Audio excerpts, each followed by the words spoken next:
Good evening, you're watching AWANI Tonight with me, Farhana Sheikh.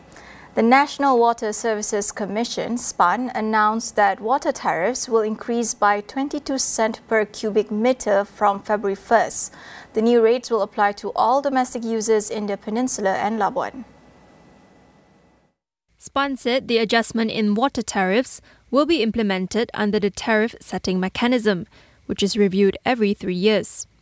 It said the increase was necessary to ensure utility firms continue to invest in infrastructure upgrades and maintenance to ensure reliable supply of safe drinking water. However, it said water tariffs were still low and did not reflect the actual cost of providing reliable services throughout the country. In order to minimize the impact on water monthly bills, state water utilities were advised to provide targeted assistance to domestic users. SPAN also advised consumers to adopt water-saving practices and to choose products included in its water-efficient product labelling scheme. Perodua will begin mass production of its own electric vehicle, EV, by the end of 2025. Investment, Trade and Industry Minister Tengku Datuk Seri Zafrul Tunku Abdul Aziz says the company is currently working with an international automotive company on a prototype. Zafrul said this was in line with Perodua's appointment to lead the production of affordable EVs in Malaysia under the new Industrial Master Plan 2030.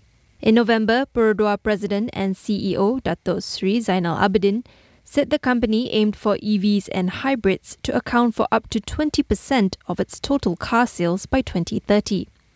The government has also set a target of 1.5 million EVs in the country by 2040. Excise duty and sales tax exemptions for locally assembled EVs are in place until December 31st, 2027, while import and excise duty exemptions for imported EVs have been extended until December 31st, 2025. EVs are also exempt from road tax until the end of the year.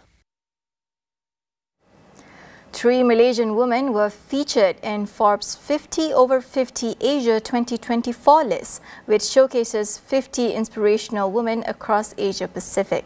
They are Tan Sri Dr. Rebecca Fatima Stamaria, Executive Director of the Asia Pacific Economic Cooperation APEC Secretariat, lawyer and activist Dato' Ambiga Srinivasan, and movie director Tunku Mona Riza Khalid.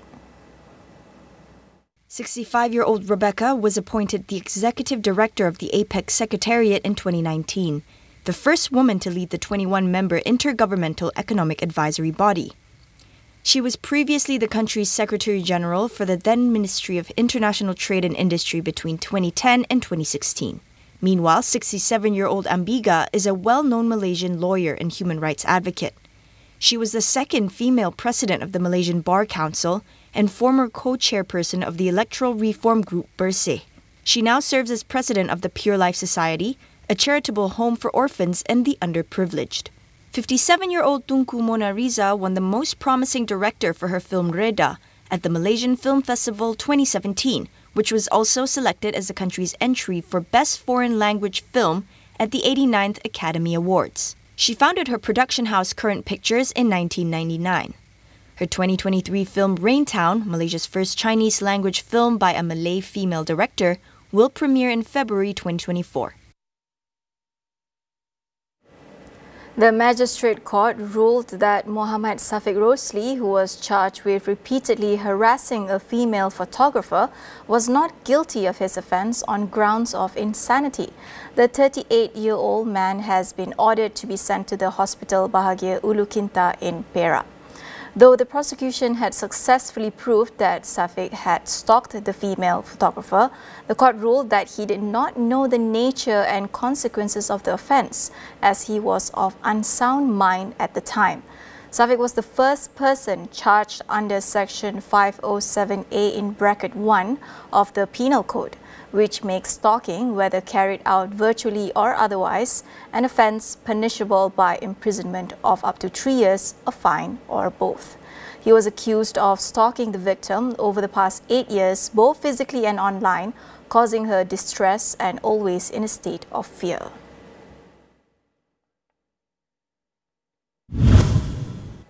Tax incentives for political donations can encourage better transparency and accountability in the country, according to the Institute for Democracy and Economic Affairs. Assistant Manager of Research Shahzuan Zainal elaborates on the benefits of implementing this reform.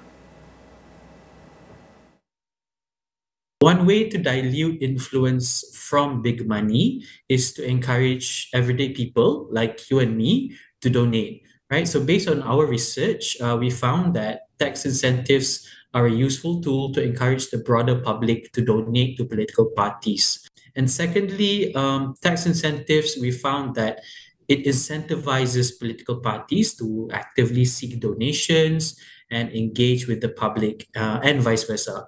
So as a result, tax incentives can be used to increase political participation. Tax incentives require political parties to convince voters to donate to them, which encourages parties to maintain constant connection or relationship with voters if they want donation from the public. And thirdly, as small donors contribute to political parties, they have different sources of income other than relying primarily on large donors. This allows for financial support to political parties throughout the year and between election periods. It's essential to ensure the amount political parties receive and how it is spent is done in a legitimate and lawful manner. Shahzuan highlights the importance of having a political financing bill in place. So ideas have been for quite some time now advocating for the enactment of the Political Financing Act.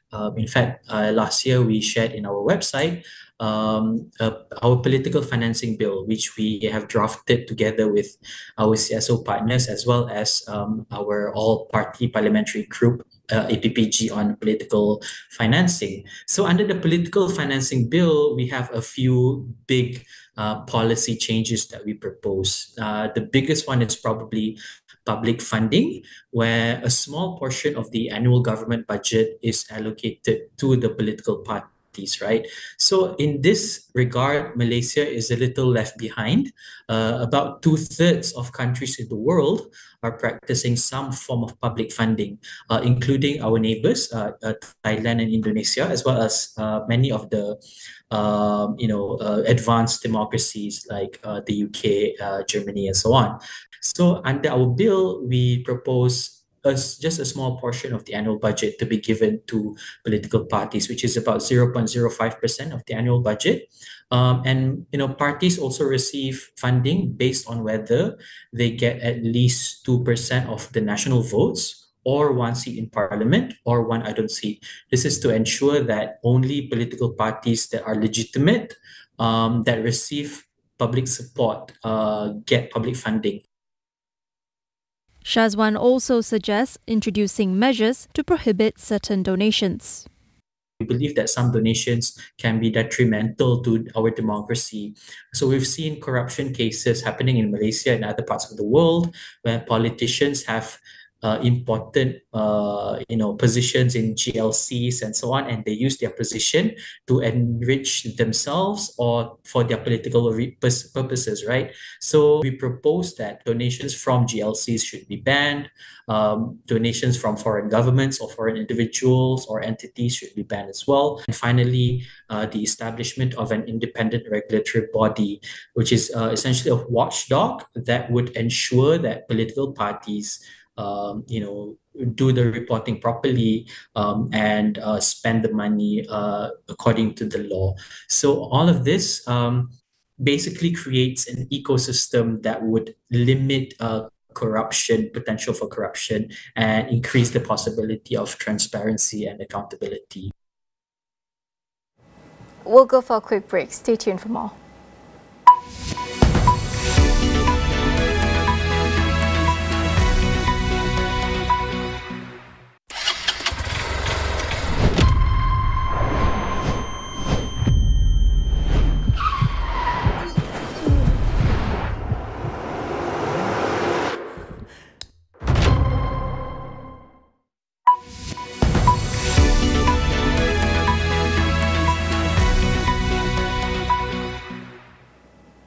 Welcome back. Continuing our report on the Independent Police Conduct Commission, IPCC, tonight, some critics have lamented over the Commission's structure due to its limited powers to monitor police misconduct.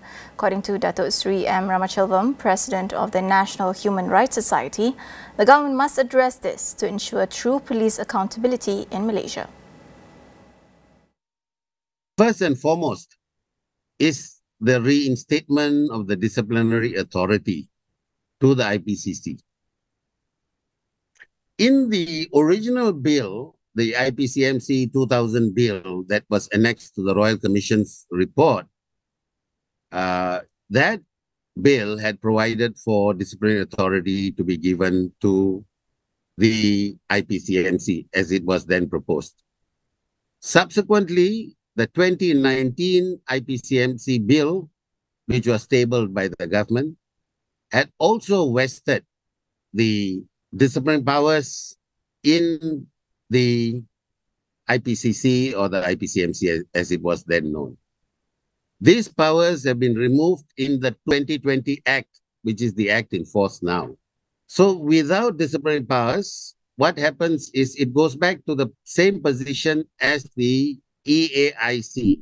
The second area that needs to be looked into is the scope of misconduct. Prohibition against investigating misconducts regulated under Section 96 and 97 of the Police Act should be removed for the IPCC to play a meaningful role in ensuring police accountability in our nation.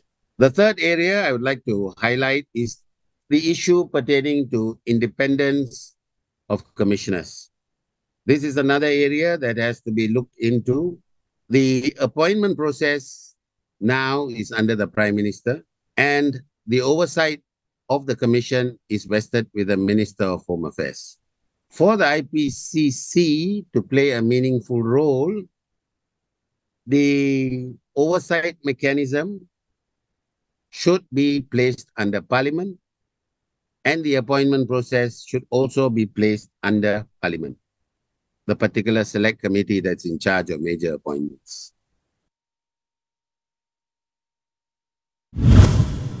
On to the international front, 2 Malaysians have pleaded guilty to conspiring in the 2002 Bali bombings that killed more than 200 people. Mohamed Nazir Lebt and Mohamed Farid Amin pleaded guilty to 5 of the 9 charges against them, marking the first time they entered a plea since being brought to the US naval base in Guantanamo Bay, Cuba 17 years ago. Sentencing is expected to take place next week. As part of a plea deal, charges against the two in connection with a 2003 attack on the Marriott Hotel in Jakarta were dropped. The men also agreed to testify against Indonesian Encep Nur Jaman, also known as Hambali, a former leader of the Jama'ah Islamiyah movement. Mohamed Nazir and Mohamed Farid had been accused of being Hambali's accomplices and were charged alongside him, but their cases were separated last year. Hambali still faces trial. He is currently charged with murder, terrorism, and conspiracy in the 2002 and 2003 incidents. If found guilty, he could face life imprisonment. At least 17 people have been killed in Thailand after an explosion at a fireworks factory north of Bangkok. Authorities inspecting the site say they have yet to find any survivors. It is unclear what caused the blast, which occurred on Wednesday afternoon about 120 kilometers from the capital. No damage was reported to nearby homes or communities. Prime Minister Srettha Thavisin has ordered assistance for the families of the deceased. The incident comes less than a year after a similar explosion at a fireworks warehouse in southern Thailand killed 10 people and injured more than 100. That wraps up AWANI Tonight. I'm Farhana Sheikh. Thank you for watching.